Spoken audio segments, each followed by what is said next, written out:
हरे कृष्णा। अक्सर जो हमें दिखता नहीं है, हम हमेशा साइंस का सहारा लेकर के कह देते हैं कि वो होता भी नहीं है।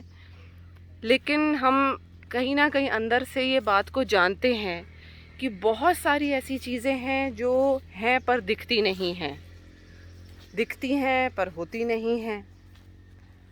वैसे ही एक बहुत बड़े श्रद्धा का टॉपिक है भगवान।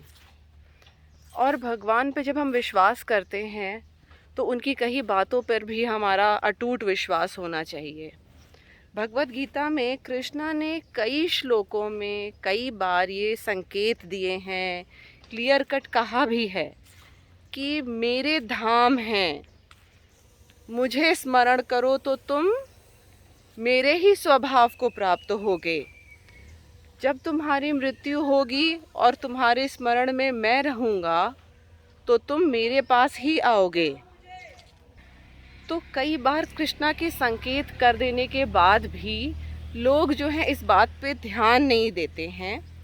और ये बड़े ही एक्चुअली में गहन चिंतन का विषय है। इसलिए मैं आप लोगों से इस ज्ञान को बांट रही हूँ सिर्फ क्योंकि मुझे लगता है कि अगर बहुत सारी प्रॉब्लम्स का सॉल्यूशन प्राप्त हो सकता है तो why not you, why not me, why not all of us. हम क्यों नहीं इस सॉल्यूशन को अटेन करके और एक परम कह लीजिए आनंद, परमानेंट हैप्पीनेस की कंडीशन में पहुंच जाते हैं। जब और प्लैनेट्स हो सकते हैं, जब साइंस ने आपको दूरबीन से दिखाया नहीं था और प्लैनेट्स को, तो हमें नहीं पता था कि और ग्रह हो सकते हैं, मार्स है, चांद पे हम जा सकते हैं जो यहाँ से दिखाई देता है। बस कहानियों में डिस्कस करते थे कि बच्चे कहते हैं माँ मुझे चांद चाहिए, लेकिन आज आप चांद तक जा सकते हैं। वैसे ही भगवान ने भी कहा है भगवत गीता में कि मेरे धाम हैं और तुम वहाँ आ सकते हो। और देखिए एग्जिस्टेंस के बहुत सारे साइंस ने भी प्रूव किया है और शास्त्रों में भी कहा गया है। जो जल है, जल में रहने के अलग प्राणी हैं। इवन अग्नि, लोग सोचते हैं कि अग्नि में कोई प्राणी रह नहीं सकता है, लेकिन साइंस ने प्रूव किया है कि अग्नि में भी जो अग्नि तत्व जिनमें ज़्यादा है या अग्नि तत्व से ही बने हुए हैं, जैसे हमारा शरीर 70-80% तक बना हुआ है पानी से। तो जब हम पृथ्वी पे रह रहे हैं, यहाँ इतना सारा जल है, तो वैसे ही सूर्य में भी प्राणी रहते हैं। और इसीलिए जब हम आत्मा के रूप में कॉन्शियसनेस में क्रिएट हो जाएंगे, पंचभूत का शरीर नहीं होगा हमारे पास, तो हम ऐसे ग्रह हैं जिनमें फुल कॉन्शियसनेस के साथ जाकर के रह सकते हैं।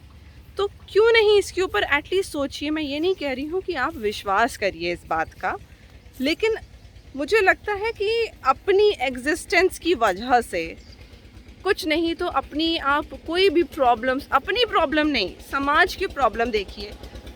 टर्की में इतना भयानक भूकंप आया, क्या सिर्फ हमारे लिए ही है चीज़ कि भाई हमारे ऊपर कोई कष्ट नहीं आया तो हम नहीं सोचेंगे? लेकिन ह्यूमन काइंड के लिए क्या हम नहीं सोच सकते हैं कि क्या इन सब कष्टों से बचा नहीं जा सकता है? बिल्कुल बचा जा सकता है ना?